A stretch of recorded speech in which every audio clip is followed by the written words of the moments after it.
सुप्रभात। मैं जगेंद्राणा। पिंड ब्रह्मांड एवं पार ब्रह्मांड शरीर, यह हमारी आज की आध्यात्मिक चर्चा का विषय। पिंड ब्रह्मांड एवं पार ब्रह्मांड शरीर। पिंड शरीर 5 तत्वों का पुतला है।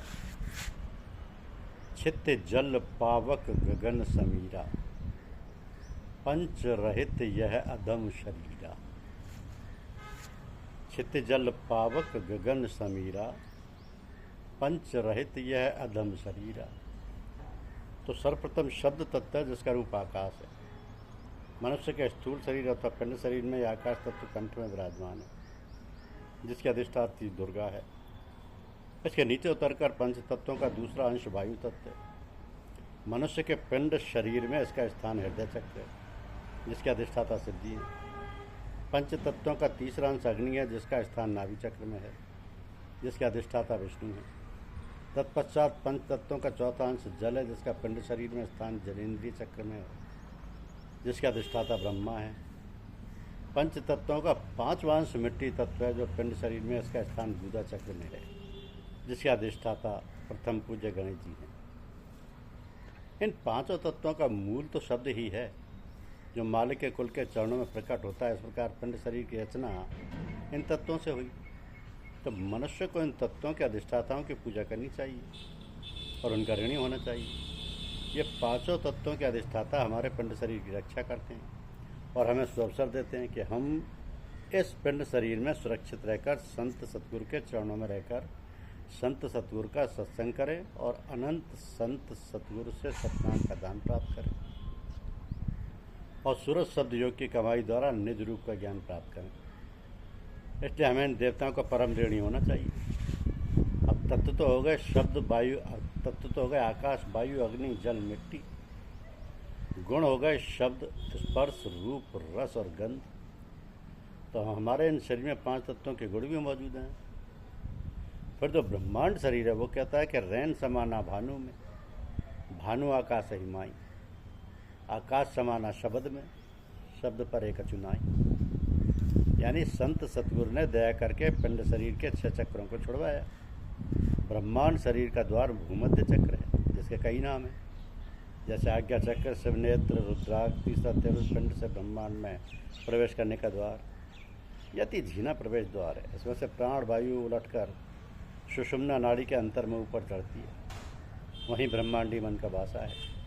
तो ब्रह्मांडी मन का मुख पिंड शरीर की ओर है और यह ब्रह्मांडी मन पिंडी मन के सहयोग से 10 इंद्रियों के घाट पर बैठकर सुख स्वाद में लीन रहता है और स्वभावतः सुख दुख भोगता रहता है।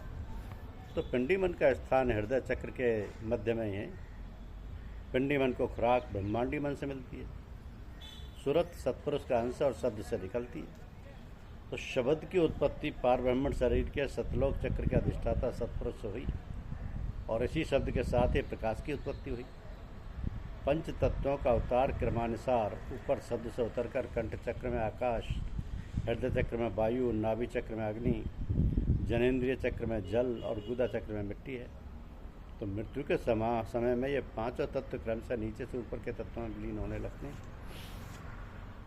मिट्टी विलीन हो जाती है, जल में जल तत्व विलीन हो जाता है, अग्नि में अग्नि विलीन हो जाती है, वायु में तथा वायु विलीन हो जाता है, आकाश तत्व में और आकाश तत्व अंततः विलीन हो जाता है। शब्द में उत्पत्ति के समय पंच तत्वों का क्रमिक अवरोह है। फिर अंतिम समय प्राण छूटने के समय पंच तत्वों का क्रमिक आरोह शुरू होता है और अंत में आकाश शब्द में समा जाता है। ये भाग्यशाली पुरुषों के लक्षण हैं। दुर्जनों को का इसका विपरीत होता है। दुर्जनों के प्राण अधोगति में रहते हैं। तो ब्रह्मांड शरीर में 5 चक्र हैं: शस्त्रदल, कमल, त्रिकुटी, शून्य, महाशून्य और भंवर गुफा। शस्त्रदल, कमल, त्रिकुटी, शून्य, महाशून्य और भंवर गुफा। तो शस्त्रदल, कमल और त्रिकुटी के बीच में बंकनाल है। शून्य और महाशून्य के बीच में मानसरोवर है। इसका नाम ब्रह्मांड शरीर इसलिए पड़ा क्योंकि यह ब्रह्म का लोक है। क्योंकि हम अंडे के समान अंडाकार है, इसलिए इसका नाम ब्रह्मांड पड़ गया। इसमें 2 शब्द हैं, ब्रह्म और अंड, यानी ब्रह्मांड। ब्रह्म में भी 2 शब्द हैं, ब्रह और मनन।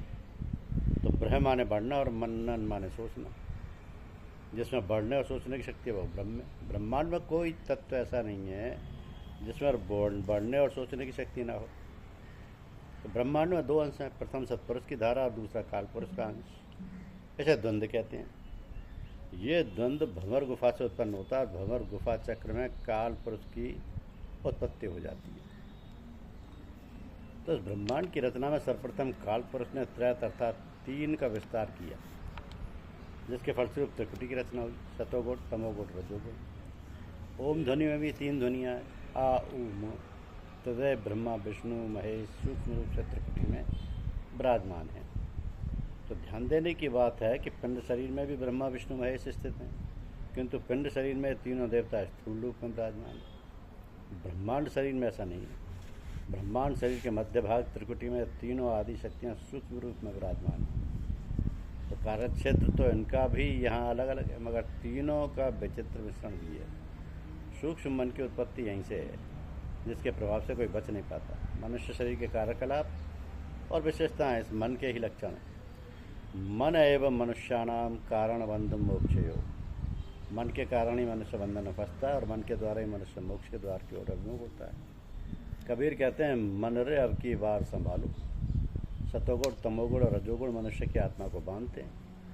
भगवान कृष्ण ने अर्जुन से मोह भंग करने की युक्तियों के क्रम में त्रिगुणात्मक की महत्ता बताई कि सत्यम रजस्तम इति गुणा प्रकृति संभव नवधनति महाबाहो देहे देहिन मभ्यम।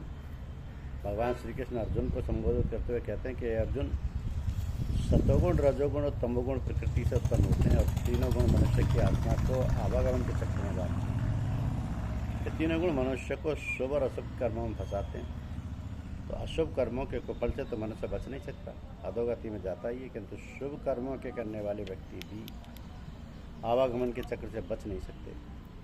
शुभ कर्म करने वाले व्यक्तियों को अच्छी योनि एवं सदगति मिलती है, मनुष्य चोला मिलता है और बार बार मनुष्य जन्म धारण करने पड़ते हैं। ये काल और माया के अति सूक्ष्म बंधन के रूप हैं। अवश्यमेव भोक्तव्यम कृतम कर्म शुभाशुभम। इस त्रिकुटी से त्रिगुणात्मक सृष्टि की शुरुआत होती, यही त्रैत है। ब्रह्मांड शरीर में ब्रह्म लीला है। ब्रह्मांड शरीर में न तो सत्पुरुष है न सत्पुरुष। सत्पुरुष पार ब्रह्मांड शरीर के मध्य में सतलोक में ध्वन्यात्मक शब्द एवं प्रकाश के रूप में विराजमान रहते हैं। संत सतगुरु का माथा चौथे पद में है। तो सतगुरु के चरण केवल भंवर गुफा में है। भंवर गुफा के नीचे सतगुरु का दर्शन नहीं हो सकता, दर्शन नहीं हो सकता। और पार ब्रह्मांड शरीर, जिसको कारण शरीर बोला जाता है, भंवर गुफा का स्थान पार ब्रह्मांड शरीर का निचला हिस्सा है और ब्रह्मांड शरीर का ऊपरी हिस्सा है। यह भंवर गुफा चक्र पार ब्रह्मांड शरीर एवं ब्रह्मांड शरीर का संधि स्थल है। पार ब्रह्मांड शरीर में 4 चक्र हैं, सतलोक, अलकलोक, अगमलोक और अनामी लोक। ऐसे ही संत देश, दयाल देश, क्रियादेश, निर्देश भी कहते हैं। इस पार ब्रह्मांड शरीर में भी 2 भाग हैं। भंवर गुफा से सतलोक तक प्रथम भाग है, सतलोक से अनामी लोक तक दूसरा भाग है। तो सतलोक को ही चौथा पद भी कहते हैं। सतलोक के अधिष्ठाता सत्पुरुष हैं, सत्पुरुष हैं। तो प्रेम की 2 अवस्थाएं हैं, एक संयोगात्मक और दूसरा वियोगात्मक। प्रेम की पराकाष्ठा तभी होती है जब साधक विरह की अग्नि में जब जाता है। बिना विरह के प्रेम पकता नहीं। और जब तक साधक कुछ दिनों तक विरह और तड़प की स्थिति में ना रहे, तब तक ऊपर की चढ़ाई उतनी अच्छी नहीं हो पाती। तो ब्रह्मांड शरीर में काल ने सूरतों के 7 आवरणों में छिपा रखा है। केवल देह, आत्मपद, तुर्यातीत, तुर्या, कारण, सूक्ष्म और स्थूल। माल के कुल अपनी मौज में अनामी अथवा दयाल धाम में रहते हैं। माल के कुल की मौज हरकत में आई, मौज हुई, क्रोध प्रकट हुई, उतर कर कुछ दूरी पर ठहर गई। इस स्थान का नाम अगमलोक है, जिसके अधिष्ठाता अगमपुर। बहुत काल तक मौज की धार यहीं ठहरी। बहुत काल के बाद इस स्थान से भी मौज की हिलोर उठी और चक्कर काट के नीचे उतर आई और एक स्थान पर रुक गई। इस स्थान का नाम अलकलोक है, जिसके अधिष्ठाता अलग पुरुष हैं। बहुत काल तक मौज यहीं ठहरी रही। इन लोकों में माल के कुल अपनी मौज में ही रहते हैं। बहुत काल के बाद अलग लोक से भी क्षोभ उत्पन्न हुआ। मौज की हिलोर उठी और चक्कर काटते ही बहुत फासले पर ठहरी। तो जिस स्थान पर यह हिलोर ठहरी उसका नाम सतलोक है। जिसके सदिष्ठाता सत्पुरुष हैं। यही है। निराकार सत्ता ने साकार रूप में सतलोक व ध्वन्यात्मक शब्द एवं अखंड ज्योति स्वरूप धारण किया। धन्यवाद।